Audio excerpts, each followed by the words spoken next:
My very first hunting experience was out of a climbing tree stand. My stepdad would take me to either a friend's land or to some public ground, point to a tree, and just tell me to climb.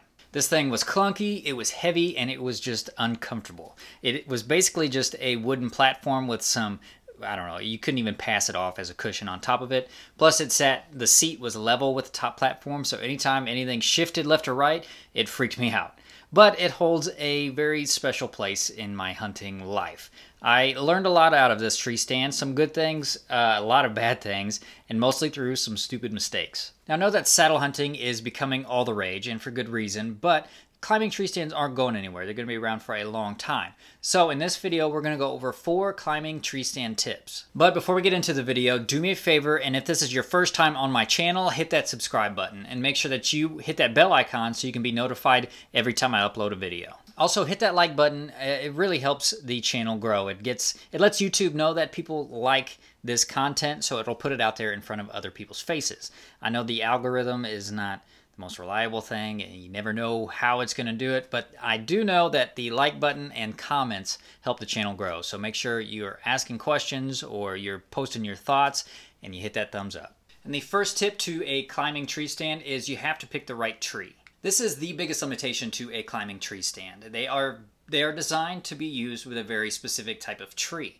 And this goes beyond picking a tree that's pretty straight and doesn't have any branching limbs preventing you from climbing up. You have to pay attention to what bark is on that tree. Avoid smooth bark trees like aspens or birches because that type of bark doesn't allow your tree stand to get the bite it needs to stay where you put it. I ignored this and have slid down the tree a couple of inches. Trust me, it's very terrifying. And to make it worse, this was back when I was just too damn stupid to put on a safety harness. And because you have to pick a tree that doesn't have any limbs on it, you will probably struggle finding one that will keep you concealed. That's why it's a good idea to pick a tree that's in a cluster of other trees. It would allow you to hide behind its neighbors and give you a background. And also avoid skylining yourself. If you don't have anything behind you, if you go too high, you run the risk of looking like just a giant lump on a tree, and deer know that that's not right. So stick to where you've got something behind you, and it really does help break up your pattern. And the second tip to using a climbing tree stand is to try to get up that tree with the fewest number of climbs as possible. Climbing tree stands tend to be a little loud. They will scrape the bark, they'll sometimes squeak, and if you're out of shape, you might grunt every time you gotta climb a tree. If that's the case, you probably should go to the gym. And what I mean by getting up the tree with the fewest number of climbs as possible is what I used to do is once I attached that tree or that stand to the tree, I would put the top platform above my head, high enough that, it was like I was doing a pull-up. And I would pull myself up into a, kind of a squatting position, and then I would do it again, reaching as high as I can per climb as possible, as safely as possible.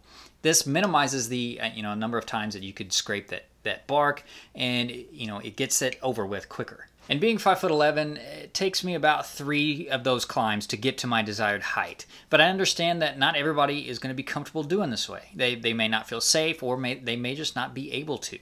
What you're really trying to do is avoid going up the tree a few inches at a time. You want to go up there as fast as you feel you safely can. And no matter what you do, you're probably going to scrape the tree a little bit, but what you're trying to do with getting up there with the fewest amount of climbs is you're trying to minimize it the best you can. And the third climbing tree stand tip is very important. Make sure you have your top platform and your bottom platform tied together. I have lost the bottom platform of my climber more times than I care to admit, especially with that really old one of my stepdad's I used to use that it was very heavy and it just had an elastic strap that you put your boots into. Bear hugging that tree and then sliding down it's not fun at all. If I had had my platforms tied together, I could have just sat myself on the top platform and pulled my bottom one up, repositioned it, and then everything would have been fine. But I didn't think that far ahead, so I had to learn this the hard way. And the fourth climbing tree stand tip is to make sure that you always have extra clips with you. The trick to setting up a climbing tree stand is at the bottom of the tree, you got to set the angle just right so when you get to the height you want to be at, your platforms sit level. Now, you don't always get that right. The safest way to adjust your straps to make sure your platform sits level is to climb down the tree, readjust, and then climb back up. I know not everybody's going to do that. I know I didn't do that. As long as you have your safety harness, it's not a horrible idea. And if your platforms are tied together, in case you got to adjust your bottom one, then it doesn't drop to the bottom of the tree.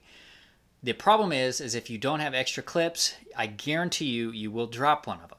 Keep an extra clip or 2 or 10 in your backpack at all times, just in case you have to adjust and you drop that stupid little clip.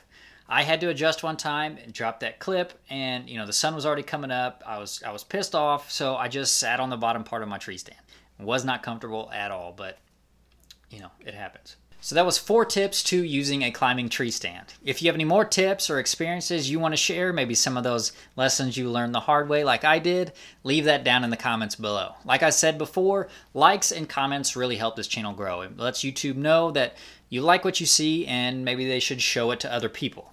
So hit that like button if you like this video, share it if you found it helpful, and make sure that you are subscribed so you can stay informed.